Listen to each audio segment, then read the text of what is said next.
a conversation that I often have with a good friend of mine who's also a DJ is playing music that resonates with a certain chakra. So she talks about how she plays music that resonates with the heart chakra, and she doesn't really like to play too fast because she wants to go with what people's bodies are naturally able to do.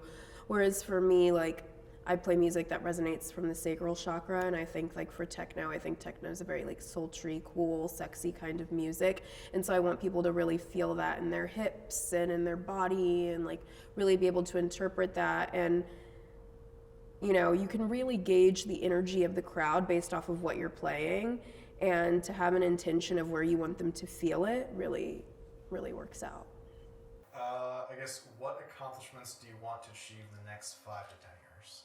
I want my warehouse to I want my warehouse to bloom and become a wonderful artist studio. So shortly, I am a manager for Artist Space. We're probably going to be called Hex House. We're still deciding the name, and it's a 4,000 foot warehouse where artist studios are, and there's going to be events there, and algo raves, and workshops, and sex ed classes, and aerial silks, and rope binding, and a bunch of stuff there. So I want the warehouse to be a success. Oh, I guess another thing is a good thing about live coding is that you don't have to prepare for your set at all because you make it on the fly. Mm-hmm. You make it while you were there.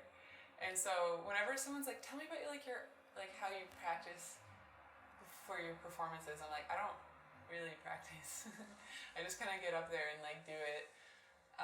One thing I do want to work on is practicing beforehand and having an idea of what I want to do instead of just willy-nilly what happens if I do this? And oh, these visuals are doing that, and whatever. Do you think that you've experienced maybe performance anxiety for having to do it live, or? Yeah, for sure. Yeah. I remember the first time I was in an algo rave. It was a kind of for an algo rave, it had some pretty prominent members. Mm-hmm. One of the members was Lil Data. And he's part of PC Music, and he comes up to me during my set, and he's like, what's happening here? And in my anxiety brain, I was oh my god, he knows I'm a fraud. He knows I'm making this. I have no idea what I'm doing, and then I just freeze up, and I'm nothing. Or I gave him a non-answer, which probably made him think that I hated him or whatever. But yeah, I've definitely had so much stage fright in my times. How do you deal with stage fright? Do you breathe through it, meditation, work through, what's your process? I like to be as prepared as I can be. I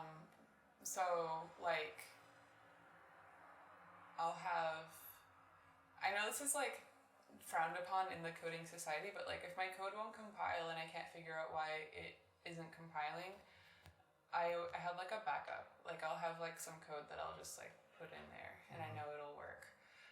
So that kind of eases my nerves, having that. But if I'm in the moment and things are failing, yeah, just pushing through it. Just always thinking, just working through the problem of why isn't this working? And oh yeah, I'll something that I'll do is I'll just say out loud what the problem is. And then I'll narrate what I'm doing as I'm trying to fix it, so that it kind of keeps my brain in check. And I guess, why is it sort of frowned upon to have a copy of the code? Because Live Coding's manifesto states that it's about the development of ideas and being as transparent as possible when creating something with code on stage, because live coding is a direct response to the laptop DJ, right? So you're it's you're on stage and you press play, and then oh, it happens, and cool. You're David Guettas. Not you're David Guettas, not to.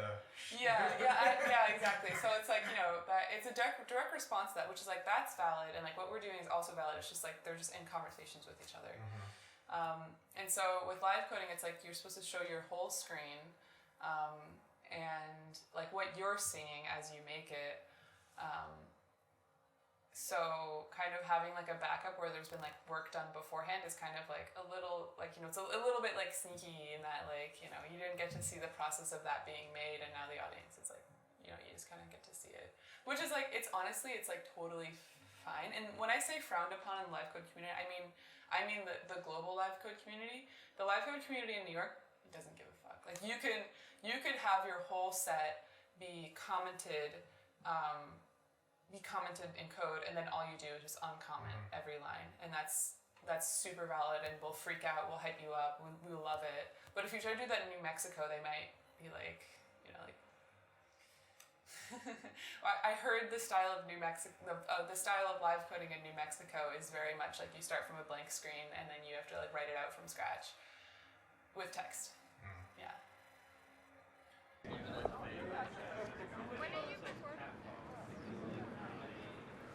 But let me tell you something. This morning we had no toilet, no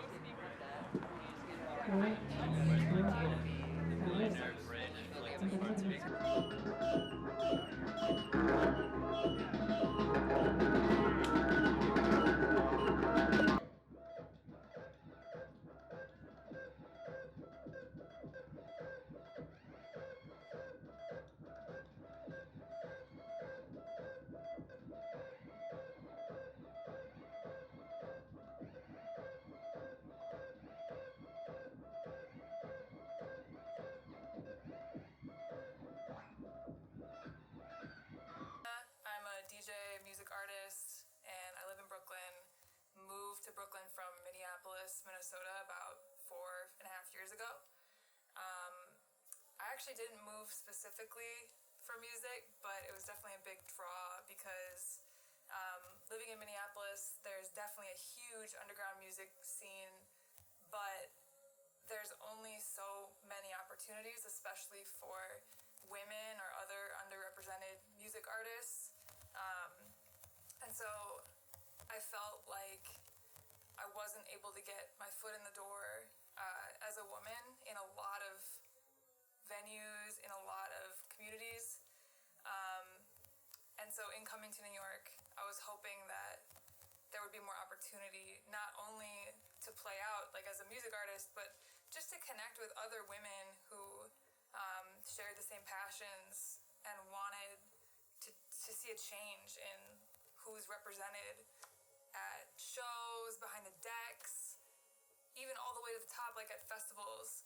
That's not necessarily my end goal, is like to play Coachella or anything like that, but hey, you know, like it's a ripple effect. Like the more women you see, you know, behind the decks at the club or at the DIY space, the more women get inspired to learn how to play, and then, you know, you might find the next big talent. So it's been kind of a wild ride.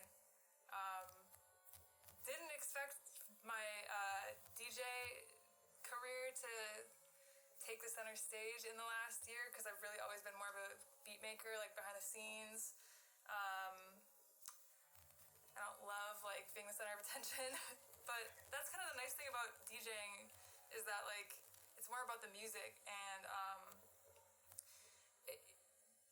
it's really about the dancers, you know, like there's no club without the dancers. I don't want people to just like stand there and watch me DJ. Like it's really a space for people to release and dance. Well, and I can like riff and say whatever again. No, I mean, we could. I'd like to think of this more of a conversation. You don't have to give me the spiel. You can just talk Cool. to me. You can even ask me questions. Good. You know I'm a question asker. This mixer is so sticky. Like someone definitely like dumped a drink on this. This is disgusting. But actually it's very, very clean compared to what I'm used to playing on at the club. I have this thing where I like, especially like post-COVID, I have it in my bag right now. I won't get it out, but like I have wipes, and I usually wipe everything down because I'm kind of a germaphobe. And the dirtiest mixer by far that I've ever wiped down was at Bossa Nova. I like wiped it and it came up, it was like black. Like, so gross. But I mean, I guess that's sort of what makes that venue, or what when it was around. Rip. I mean, I guess that's something we could talk about. Austinova burned down. Rash just burned down. Yeah, Rash just was, set on fire by an arson attack, and that really was unexpected. We had just had a sold out show there that month, and we were actually supposed to have one on in a couple weeks, and obviously that's not happening. I feel really bad for them though. That really came and went. Sad. I mean, I guess how does that make you feel, like doing what you're doing as a DJ, trying to provide a space for people to kind of relax, chill, and then especially in your case, you wanted to raise up a lot of female DJs and artists. Yeah, hearing about places catching on fire where people are really just trying to chill and have fun and listen to some music is definitely not comforting. I definitely feel unsafe, especially in venues for example, the one that there was just a fire at Rash. Rash had only 2 exits, and the DJ would be so far away from the exit if they tried to get out when there was a fire, and the person who was DJing got crazy burns. I saw a photo of her ear and her back, and that's a nightmare, little nightmare situation. The booth starts burning. But I don't know, I try to just work with places that have good security, and what are we gonna do? There's been a lot of talks about increasing, community vigilance and safety, because there was one hosted at Elsewhere a couple weeks ago. There was another one, a panel hosted at Market Hotel a couple weeks ago. Because I think the priority, especially with Rash, that event that was happening the night that there was a fire centered a lot of queer artists, a lot of trans artists, people in the LGBTQ plus community, and that's not cool. Whether it was motivated by that or not, I feel like you got to focus on the safety of the most marginalized groups, otherwise no one is safe, right? So it's just going to be a continuous thing. It always has been. Think about Pulse nightclub. Yeah. Think about and then it's the club's not the only place where shit's going down. Look at the shooting on the train recently. Nowhere is really safe, but it just sucks that the spaces that are supposed to be for that release are just getting targeted. And I really don't believe that there's anything that exists that's a true safe space in nightlife. There are safer spaces. There are ways to make spaces safer, but I really don't think that safe spaces exist in nightlife, at least not right now, especially when drugs and alcohol are paramount to the scene. That's inherently decreases the safety, right? So actually it's crazy, because pretty much every show something happens where, as an organizer, I'm not just an artist that's playing music. If I'm organizing a show, there's always going to be safety concerns and things that I'll have to address. Even if there's a full security staff, it's so loud. It's dark, it's loud, they can't address everything. A couple months ago, when we did our show at Rash, there was a girl who passed out in the middle of the dance floor, and I was standing next to the DJ at the time, so I had a good view of the crowd.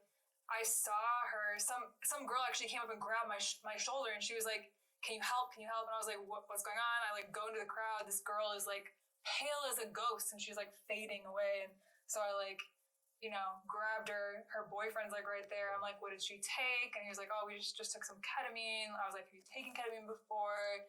He's like, yeah. I'm like, have you taken this ketamine before? You're just I think one thing that's really good is taking harm reduction courses, or just learning about harm reduction online.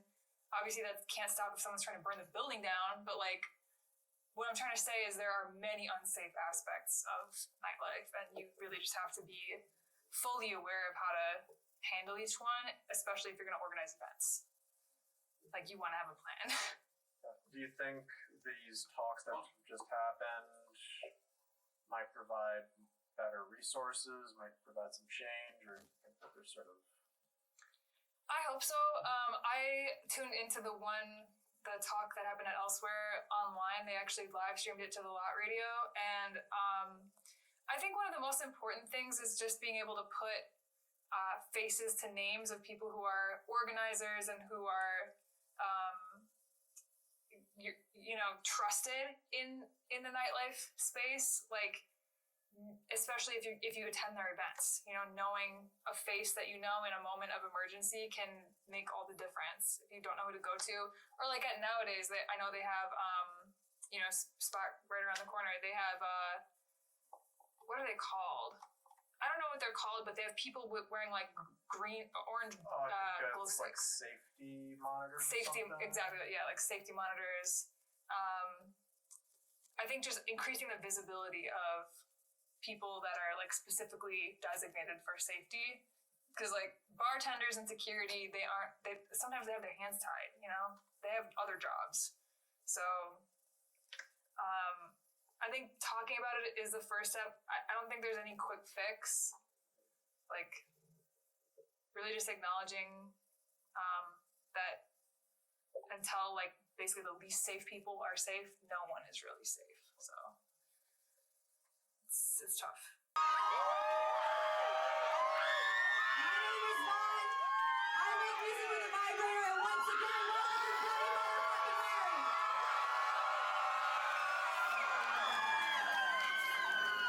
This is Prophets.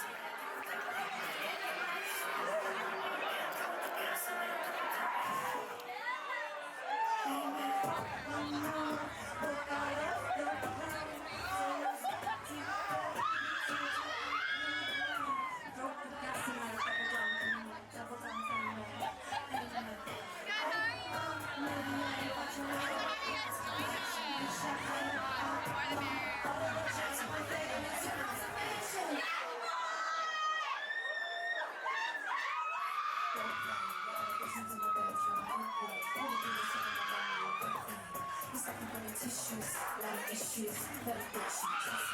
Cause my lyrics you don't want to that's something that's in the bathroom, I dress, I saw it,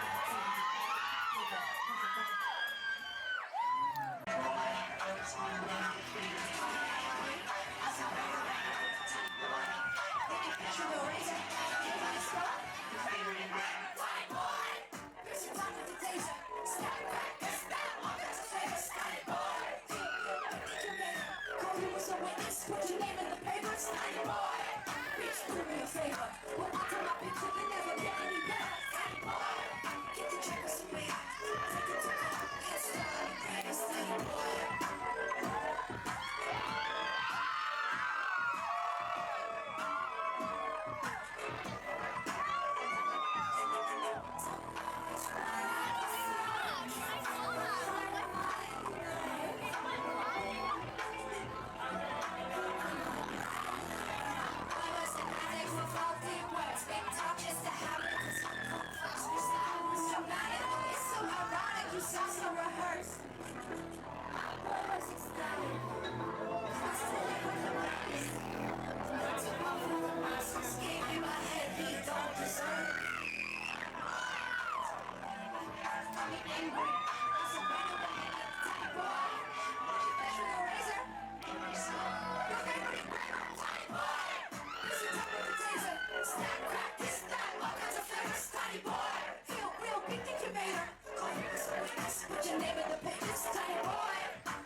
Podcast.